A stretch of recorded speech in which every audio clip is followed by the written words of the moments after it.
भोला सुबह सुबह अपने कुल्हाड़ी को लेकर जंगल की ओर जाने लगा। भोला रोज लकड़ियाँ तोड़कर लाता और गांव में जाकर बेचता। जो भी थोड़े पैसे मिलते उससे जैसे तैसे अपना पेट भरता। उस दिन जब भोला लकड़ी काटने गया, उसने देखा कि बहुत सारे पेड़ पहले से ही कटे हुए हैं। फिर अरे ये क्या, लगता है आज कलुआ मुझसे पहले आकर लकड़ियाँ तोड़कर चला गया।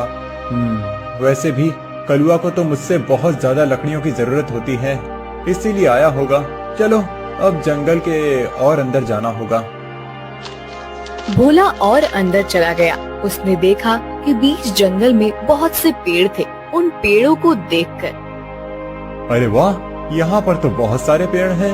अगले 2 महीनों तक भी रोज लकड़ियाँ काटूं तो भी कम नहीं पड़ेंगी। भोले ने पेड़ काटने के लिए कुल्हाड़ी उठाई। तभी उसने देखा कि ऊपर एक बंदरिया अपने नवजात बच्चे के साथ उस पेड़ पर बैठकर फल खा रही थी। वो बंदरिया इतने प्यार से अपने बच्चे को पकड़कर बैठी थी कि उनका प्यार देखकर भोला रुक गया। ये क्या करने जा रहा था मैं? अगर मैंने ये पेड़ काट दिया, माँ बंदरिया और उसके बच्चे का घर टूट जाएगा। नहीं, मुझे ऐसा नहीं करना चाहिए। शायद इस पेड़ पर बहुत सारे फल हैं, इसीलिए ये बंदरिया यहाँ रहती होगी। चलो मैं कोई ऐसा पेड़ काटता हूँ जिस पर किसी जानवर या पंछी का घर ना हो। भोला और आगे चला गया। उसने अपनी जरूरत के अनुसार लकड़ियाँ काटी और उन्हें बेचने चला गया। ऐसे ही दिन बीतते रहते हैं।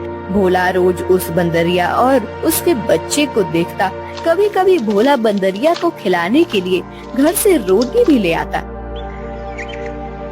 एक दिन जब भोला लकड़ी काटने गया, तब उसने देखा कलुआ उसी पेड़ पर कुल्हाड़ी चला रहा था जिस पेड़ पर उस बंदरिया रहती थी। कलुआ को उस पेड़ को काटते देख, अरे कलुआ, ये क्या कर रहे हो? ये कैसा सवाल है? भगवान ने आंखों की जगह बटन लगाकर भेजा है क्या? दिखाई नहीं देता? लकड़ी काट रहा हूँ। वो तो मैं देख रहा हूँ कलुआ, लेकिन इस पेड़ की लकड़ी क्यों काट रहे हो? किसी और पेड़ की लकड़ी काटो। पेड़ पर देखो, एक बंदरिया का घर है, उसके साथ उसके नवजात शिशु भी है कलुआ। तो क्या हुआ? वो बंदरिया किसी और पेड़ पर चली जाएगी। इतने सारे पेड़ तो हैं। लेकिन कलुआ, लेकिन वेकिन कुछ नहीं। चल निकल जा यहाँ से। आया बड़ा मुझे सिखाने वाला। और सुन, इस पेड़ को तो पूरा मैं ही काटूंगा। ये ध्यान रखना, तुझे चाहिए तो कहीं और चला जा, नहीं तो ये देख रहा है ना कुल्हाड़ी, मुझे जरा सी भी देर नहीं लगेगी इस कुल्हाड़ी को तुझ पर चलाने में। कलुआ पेड़ काटने लगा। भोला बेचारा चाह कर भी कुछ नहीं कर पाया और आगे चला गया। दोपहर के समय जब भोला जंगल से लौट रहा था, तब सपने देखा कि कलुआ ने वो पूरा पेड़ काट डाला था। भोला को बहुत बुरा लग रहा था। तभी उसकी नजर पेड़ के एक बड़े लकड़ी के नीचे गई। वो बंदरिया उस लकड़ी के नीचे मरी पड़ी हुई थी। उसे देख भोला के आंखों में आंसू बहने लगे। भोला को लग रहा था कि शायद उसके बच्चे की भी मौत हो गई है। भोला उस बंदरिया के पास गया। तभी उसने देखा कि बंदरिया ने मरते हुए भी अपने बच्चे को अपने गोद में सुरक्षित रखा था। हे भगवान, तेरी महिमा अपरंपार है। इस बंदरिया ने मरते हुए भी अपने बच्चे को गोद में सुरक्षित रखा है। सच में माँ आखिर माँ ही होती है। लेकिन अब इस बच्चे का क्या होगा? कलुआ भी कितना दुष्ट है। मैंने बताया था उसे इस पेड़ पर इस बंदरिया का घर है, लेकिन उसने मेरी बात नहीं सुनी। फिर भोला ने गड्ढा खोदकर बंदरिया के शव को उस गड्ढे में डाल दिया। फिर उसके बच्चे को अपने गोद में उठाकर अपने साथ उसे घर ले आया। उस दिन एक बात से भोला अपने छोटे भाई की तरह उस बंदर को साथ रखने लगा। एक दिन भोला लकड़ी काटने गया था, तब क्यों भोला, सुना है तूने किसी बंदर को पाल रखा है? अरे खुद का पेट तो तुझसे भरता नहीं, अब उस बंदर को क्या खिलाएगा? वो वही बंदर है कलुआ, जिसकी माँ के तुम हत्यारे हो। मैंने तुम्हें कहा था कि उस पेड़ पर उस बंदरिया का घर है, फिर भी तुमने वो पेड़ काट दिया। वो बंदरिया पेड़ से गिरकर मर गई, इसीलिए मुझे इंसानियत के नाते उस बंदर को अपने साथ ले जाना पड़ा। अगर मैं उसे नहीं ले जाता तो इस जंगल में ऐसे ही उसकी मौत हो जाती। हाँ तो तू बड़ा दयावान है ना, सारी दुनिया की इंसानियत और अच्छाई एक तुझ में ही भरी हुई है ना। कलुआ, मेरी तुमसे विनती है कि आगे से तुम कोई भी पेड़ काटते समय थोड़ा ध्यान दो कि किसी जानवर पंछी का घर न टूटे। ए भोला, मैंने पहले भी एक बार तुझसे कहा था कि तू मुझे मत सिखा। जब तूने कुल्हाड़ी हाथ में लेना सीखा था ना, उसके कई साल पहले से मैं लकड़ी काट रहा हूँ। तू कौन होता है मुझे सिखाने वाला? रुक, तुझे अभी मजा चखाता हूँ। ऐसा कहकर कलुआ ने भोला को पीटना शुरू कर दिया। उसे पीटने के बाद भोला को उसने चेतावनी भी दी कि आगे से अगर वो इस गांव में लकड़ी काटने के लिए आएगा तो उसे अपनी जान से हाथ धोना पड़ेगा। बेचारा भोला घर आ गया और बंदर से बात करने लगा। चलो दोस्त, अब इस गांव से हमारा दाना पानी उठ गया है। उस कलुआ ने मुझे पीटकर साफ साफ चेतावनी दे दी है। अब अगर जान बचानी है तो इस गांव को छोड़कर जाना ही बेहतर होगा। चलो, हम कहीं और जाकर हमारी अपनी दुनिया बसाएंगे। भोला बंदर को अपने कंधे पर बिठाकर गांव से कहीं दूर जाने के लिए निकल गया। दिन बीत रहे थे और भोला दर बदर भटकते हुए काम की तलाश कर रहा था। ना तो उसे काम मिल रहा था और ना उसके रहने का कोई ठिकाना था। जैसे तैसे अपने लिए और बंदर के लिए वो एक वक्त का खाना जुटा पा रहा था। एक दिन ऐसे ही वो थककर एक पेड़ के नीचे बैठा हुआ था। बंदर उसकी गोद में सोया हुआ था।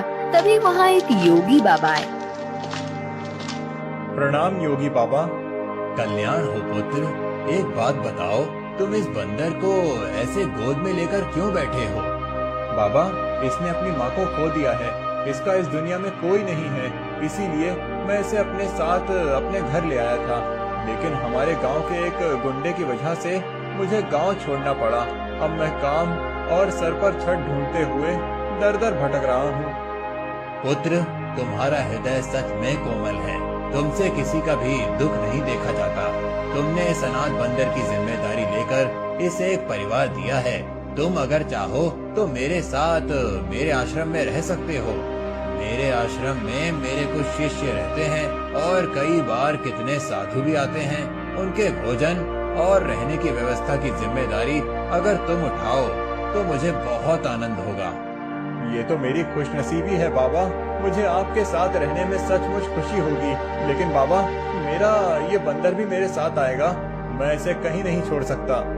हाँ पुत्र, तुम इसके साथ आ सकते हो। भोला बाबा के साथ उनके आश्रम चला गया। भोला अब योगी बाबा के आश्रम में सफाई, भोजन व्यवस्था, हवन की सामग्री ले आना, बाबा जी के शिष्यों की सहायता करना, ऐसे सारे काम करने लगा। भोला का बंदर हमेशा उसके साथ रहता था। योगी बाबा भोला का काम और उसकी काम के प्रति निष्ठा देखकर खुश थे। बाबा हमेशा अपने बाकी शिष्य और साधुओं से भोला की तारीफ करते थे। बाबा जी का एक शिष्य था मानिक, जो भोला की तारीफ से बहुत जलता था। उसे लगता था कि भोला तो एक साधारण लड़का है, फिर भी बाबा जी उसकी बड़ी तारीफ करते हैं। जबकि मैं इतनी पढ़ाई करता हूँ, वेद पाठ करता हूँ, फिर भी बाबा जी को मेरी कोई अहमियत नहीं है। एक दिन, माणिक भैया, ये लीजिए, आपके लिए ये ताजे फल लेकर आया हूँ। भोला, आजकल तुम ज्यादा आलसी हो चुके हो। तुम्हें ज्यादा खाना ना पकाना पड़े, इसीलिए तुम ये फल लेकर आते हो। ऐसी बात नहीं है भैया, वो बाबूजी ने आज सबको फलहार करने को कहा है, इसीलिए मैं फल लेकर आया था। भोला बात कर ही रहा था कि तभी उसका दोस्त बंदर आया और उसने मानिक के फल खा लिए। अरे अरे, ये क्या? अरे संभालो तुम्हारे इस बंदर को। पूरे आश्रम को सर पर उठाकर रखा है। ये बंदर मेरे फल खा गया। भोला, अभी के अभी इस बंदर को भगाओ इस आश्रम से, नहीं तो मैं योगी बाबा से इसकी शिकायत करूंगा।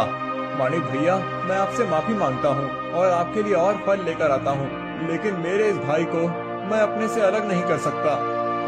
मानिक को भोला पर बहुत गुस्सा आया। उसने योगी बाबा से भोला की शिकायत की, लेकिन बाबा जी ने भोला का पक्ष लेकर मानिक को ही सुना दिया और ध्यान मग्न हो गए। आज तो हद हो गई। इसकी वजह से गुरुजी ने मुझे डांटा। इसका कुछ करना ही पड़ेगा, लेकिन इस तरह कि मेरा नाम कहीं न जाए और इसकी छुट्टी हो जाए। कुछ दिन के बाद योगी बाबा को उस गांव के राजा ने अपने राजमहल में आने का आमंत्रण दिया। योगी बाबा अपने शिष्यों के साथ भोला को लेकर राजमहल चले गए। राजा ने उनकी बड़ी आओ भगत की। 2 दिन राजमहल में रहने के बाद सब आश्रम लौट गए। फिर 2 दिन के बाद राजा अपने कुछ दास और प्रधान के साथ आश्रम आए। क्षमा करें बाबूजी, यहाँ आकर आपको कष्ट दे रहा हूँ, लेकिन बात ही ऐसी है कि मुझे स्वयं आपकी भेंट लेने आना पड़ा। कोई बात नहीं, आपके आने का कारण बताइए। समझ नहीं आ रहा कैसे कहूँ बाबूजी, 2 दिनों से हमारी महारानी का नवलखा हार कहीं गुम हो गया है। समझ नहीं आ रहा कि कहाँ गायब हो गया। साफ साफ बताइए कि आप क्या कहना चाहते हैं। क्या हमारे जाने के बाद से वो हार गुम हुआ है? सच कहूँ तो हाँ। मतलब हम में से किसी ने वो हार चुराया है, ऐसा कहना है आपका? नहीं बाबूजी, मैं आप पर शक करने का पाप नहीं कर सकता, लेकिन महारानी की वजह से मुझे यहाँ पर आना पड़ा। महाराज, आपके यहाँ आने की वजह से मुझे कोई आपत्ति नहीं हुई, लेकिन मैं अपने सारे शिष्यों को अच्छे से जानता हूँ। मेरे शिष्यों में से कोई भी चोरी जैसा पाप नहीं कर सकता। फिर भी अगर आपको तसल्ली ना हो तो आप सबकी तलाश ले सकते हैं। राजा के साथ आए हुए दासों ने सबकी तलाशी ली। तब उन्हें भोला की झोली में वो 9 लखा हार छुपाया हुआ मिला। वो भोला को पकड़कर ले गए। छोड़ो मुझे, मैंने कुछ नहीं किया है। बाबूजी, मैं सच कह रहा हूँ, मैंने चोरी नहीं की। भोला, तुमने चोरी की है? मैं सोच भी नहीं सकता था कि तुम इतनी गिरी हुई हरकत कर सकते हो। नहीं नहीं माणिक भैया, मैं सच कह रहा हूँ, मैंने कुछ नहीं किया। मैंने उस हार को देखा भी नहीं था। बाबूजी, ये लड़का रंगे हाथों पकड़ा गया है। अब मैं कुछ नहीं कर सकता। मुझे इसे सजा दिलाने के लिए महल लेकर जाना होगा। बाबूजी, मुझे बचा लीजिए, मैंने सच में कुछ नहीं किया। आप मुझे जानते हैं, मैं चोरी के बारे में सोच भी नहीं सकता। बुरे से बुरे वक्त में भी मैंने चोरी नहीं की, तो अब क्या करूँगा? मेरा विश्वास कीजिए। राजा के दास भोला को ले जाने लगे, तभी उनके पीछे से आवाज आई। रुकिए, मेरे भाई ने चोरी नहीं की है। सबने पीछे मुड़कर देखा। भोला का बंदर पीछे खड़ा होकर बोल रहा था। महाराज, मेरे भाई ने चोरी नहीं की है। ये हार किसी ने जानबूझकर उसके झोले में डाला है। ये क्या, एक बोलने वाला बंदर? हाँ, मैं एक बोलने वाला बंदर हूँ। मेरे बचपन से लेकर भाई मुझसे बात करते आए हैं। ये रोज मुझसे ढेर सारी बातें करते हैं। उन्हें बोलते हुए देख और उनकी बातें सुनकर ही मैंने बोलना सीखा है। मैं दावे के साथ कह सकता हूँ, मेरे भाई ने चोरी नहीं की है। अच्छा, तो तुम दावे के साथ कह रहे हो, तो तुम्हें ये भी पता होगा कि ये हार जानबूझकर इसकी झोली में किसने डाला? हाँ, मुझे पता है। इस माणिक ने मेरे भाई के झोले में वो हार डाल दिया था। क्या तुम सच बोल रहे हो? नहीं नहीं बाबूजी, ये झूठ बोल रहा है। मैंने सच में चोरी नहीं की है। तुम्हारी लड़खड़ाती हुई जुबान ने सब सच कह दिया है माणिक। मैं कभी सोच ही नहीं सकता था कि तुम ऐसा करोगे। सच सच बताओ, तुमने चोरी क्यों की और उसका इल्जाम बेचारे भोला पर डालकर क्या करना चाहते थे तुम?